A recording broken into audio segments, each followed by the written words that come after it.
못을 저지른 후에 우리가 머리를 이렇게 막 빠르게 돌릴 때가 있죠.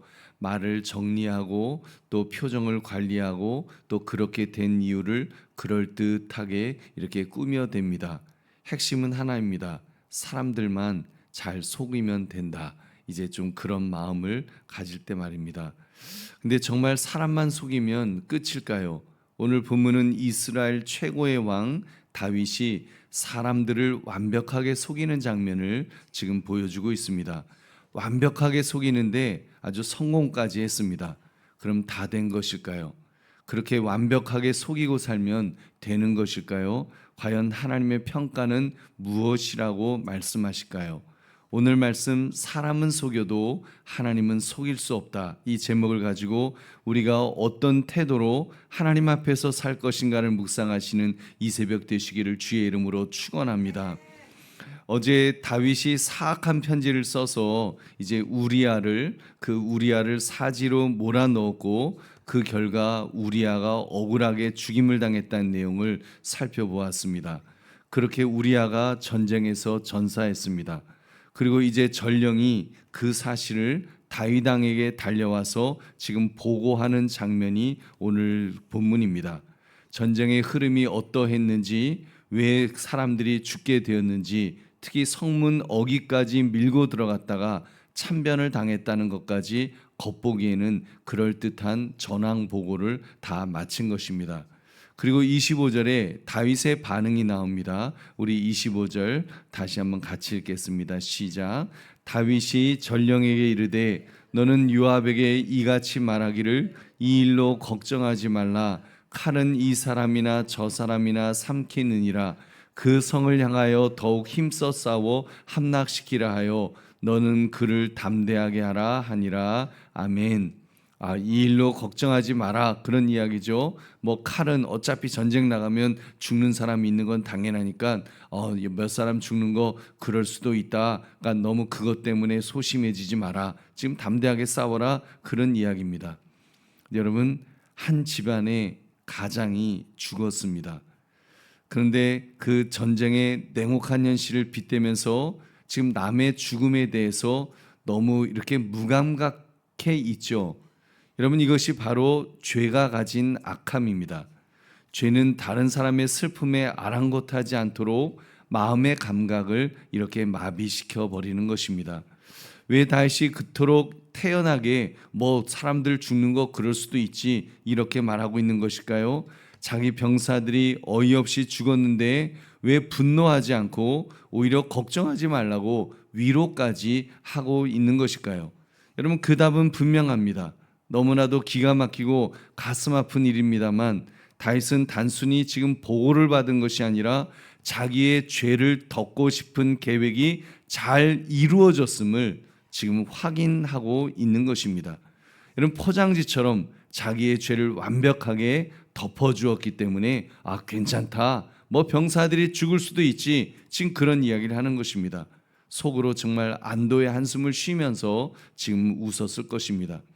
여러분, 마부가 술에 취하면 수레가 망가지는 것처럼 죄악으로 취한 인간은 자신뿐만 아니라 다른 사람들까지 파탄으로 몰고 가는 것입니다.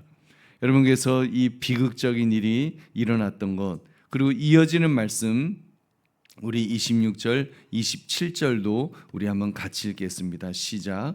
우리아의 아내는 그 남편 우리아가 죽었음을 듣고 그의 남편을 위하여 소리내어 우니라. 그 장례를 마침에 다윗이 사람을 보내 그를 왕궁으로 데려오니 그가 그의 아내가 되어 그에게 아들을 낳으니라. 다윗이 행한 그 일이 여호와 보시기에 악하였더라. 아멘. 여러분, 지금 그곳에는 이제 눈물이 있었죠. 그 우리아의 아내 바세바가 얼마나 슬피 울었겠습니까?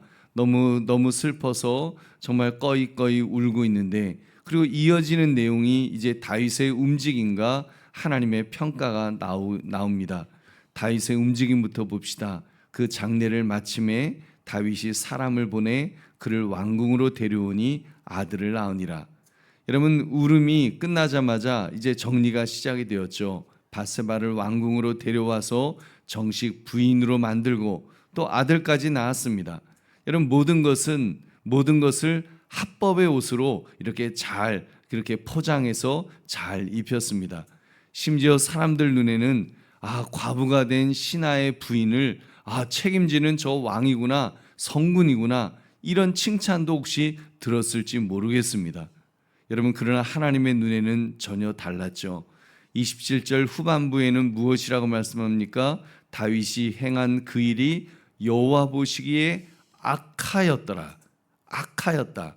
마지막 한 줄이 이렇게 기록되었습니다. 이 한 줄은 다윗이 그렇게 감추고자 했던 그 추악한 모습을 한순간에 무너뜨리는 그런 내용이었습니다. 전령의 보고도 왕의 체면도 정교하게 짜인 이야기도 다 무너졌습니다. 악하였더라. 여러분, 하나님께서 다윗의 가면을 찢으셨던 것입니다. 여러분, 그렇습니다. 죄에게 고운 이름을 붙여서는 안 됩니다. 여러분, 우리가 죄악에게 고운 이름을 붙일 때가 있죠. 여러분, 죄는 실수가 아닙니다. 어쩔 수 없는 상황이 아닙니다. 하나님 앞에서 악입니다. 그냥 악입니다. 악일 뿐입니다. 성경은 다윗을 미워하지 않았습니다. 하나님은 다윗이 위선적으로 행했던 모든 것에 대해서 속지 않으셨습니다. 하나님은 판결하셨습니다. 악하였더라. 악했다고, 그의 행동이 악하다고 그렇게 판결하신 것입니다. 여러분, 이 장면이 우리에게 주는 교훈이 있습니다. 그것은 바로 눈물과 회개가 다르다는 사실입니다. 여러분, 눈물을 흘린다고 우리 속지 맙시다. 왜냐하면 눈물은 있는데 회개는 없을 수 있기 때문입니다. 슬퍼할 수 있고 후회할 수 있습니다. 그러나 돌이키지 않을 수 있습니다. 여러분, 사도 바울은 이 둘을 명확하게 구별합니다. 고린도후서 7장 10절에 보면 이런 말씀이 있습니다. 하나님의 뜻대로 하는 근심은 후회할 것이 없는 구원에 이르게 하는 회개를 이루는 것이요, 세상의 근심은 사망을 이루는 것이니라. 아멘. 여러분, 세상의 근심은 들킬까봐 두려워하고 체면이 무너질까봐 슬퍼하고 결과가 아파서 우는 것입니다. 이것은 진정한 의미의 회개가 아닙니다. 하나님의 뜻대로 하는 근심만이 회개인 줄로 믿습니다. 하나님 앞에 내가 죄인입니다라고 고백하면서 그 자리에서 돌이키는 것, 여러분, 돌이키는 것이 그것이 회개입니다. 그러니까 오늘 본문은 우리도 조심하자라는 식의 교훈으로만 끝나면 안 될 것입니다. 더 중요한 사실을 깨달아야 합니다. 여러분, 무엇입니까? 정말 인간은 너나 할 것 없이 모두 죄인이라는 것입니다. 여러분, 인간은 정말 죄인임을 우리가 오늘 본문을 통해서 우리가 깨달을 수 있습니다. 로마서 3장 10절부터 12절 말씀 보면 기록된 바 의인은 없나니 하나도 없으며 깨닫는 자도 없고 하나님을 찾는 자도 없고 다 치우쳐 함께 무익하게 되고 선을 행하는 자는 없나니 하나도 없도다. 아멘. 여러분, 그러니까 다윗과 같은 성군도 무너지는구나라는 이 사실을 우리는 직면해야 합니다. 여러분, 분명히 봐야죠. 다윗과 같은 성군도 무너지는구나. 이스라엘 역사상 가장 뛰어난 왕도 죄 앞에서 자기를 속이고 사람을 속일 수 있구나라는 것을 우리는 볼 수 있습니다. 여러분, 그러니까 내가 나를 보면서도, 우리가 우리 자신을 보면서도 너무 점수를 많이 주면 안 됩니다. 나는 괜찮을 거야. 나는 이런 죄악에 나는 빠지지 않아. 여러분, 스스로를 속이면 안 됩니다. 죄는 무조건 돌이켜야 됩니다. 하나님의 뜻대로 하는 근심, 그 근심을 해야 합니다. 우리는 사람 앞에서 사는 사람이 아니라 하나님 앞에서 사는 사람인 줄로 믿습니다. 불꽃 같은 눈으로 우리를 보시는 하나님 앞에 있기 때문에 우리는 정말 회개해야 합니다. 돌이켜야 됩니다. 나는 죄인입니다. 나는 한순간에도 넘어질 수 있는 죄인입니다라고 하면서 정말 그 두렵고 떨리는 마음으로 벌벌 떨면서 그렇게 살아야 될 줄로 믿습니다. 여러분, 안 걸렸다고 좋아할 것이 아니라 엎드려 회개하는 것이 우리의 모습인 줄로 믿습니다. 회개해야 살 길이 열리는 줄 믿으시기 바랍니다. 여러분, 그리고 이렇게 한심한 우리 자신에게 여러분, 우리가 진정 의지해야 될 분이 누구인가를 깨달아야 합니다. 여러분, 그러니까 다윗과 같은 성군이라고 믿을 것 없고 또 내 자신도 믿을 것 없습니다. 여러분, 다윗의 이야기는 인간은 아무도 믿을 수 없다는 사실과 그러기 때문에 다윗을 뛰어넘는 완전히 다른 왕이 필요함을 깨달아야 합니다. 여러분, 진정으로 의지할 수 있는 분은 누구십니까? 우리는 다윗보다 더 큰 왕이 필요한 줄로 믿습니다. 다윗 가지고는 안 됩니다. 좀 든든해 보인다고 의지하면 큰일 나는 것입니다. 다윗보다 커야 합니다. 우리보다 크셔야 합니다. 우리보다 크신 분, 다윗보다 크신 분, 예수 그리스도가 필요한 줄 믿으시기 바랍니다. 여러분, 얼마나 비교가 됩니까? 다윗은 자기 죄를 숨기기 위해서 다른 사람의 피를 요구했습니다.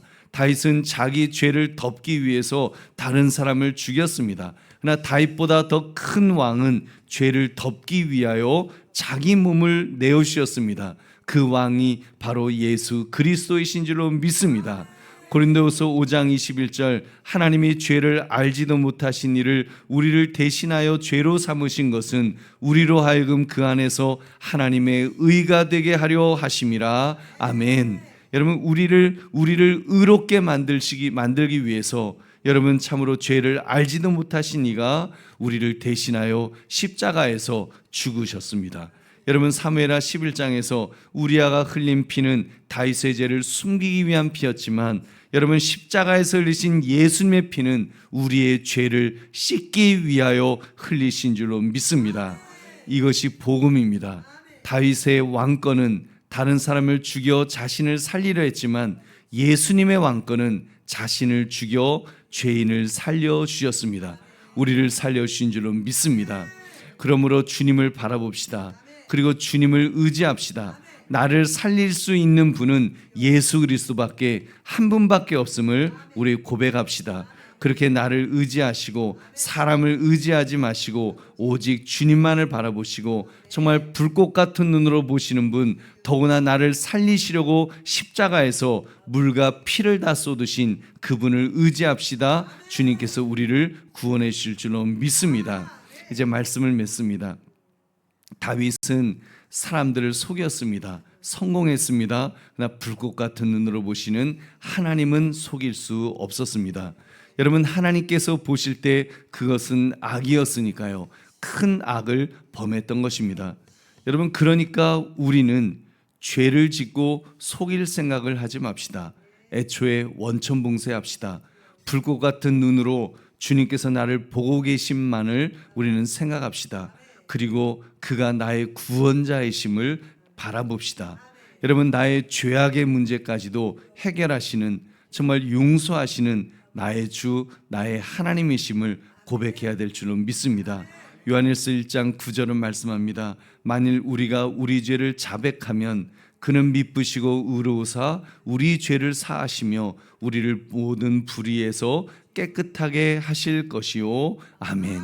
여러분, 우리가 우리 죄를 자백하면 주님은 우리를 깨끗게 해주실 줄로 믿습니다.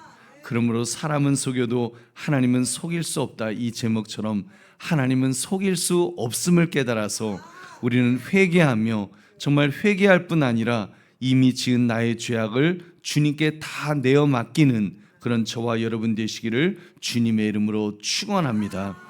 우리 기도하겠습니다. 말씀 생각하시면서 사람은 속여도 하나님은 속일 수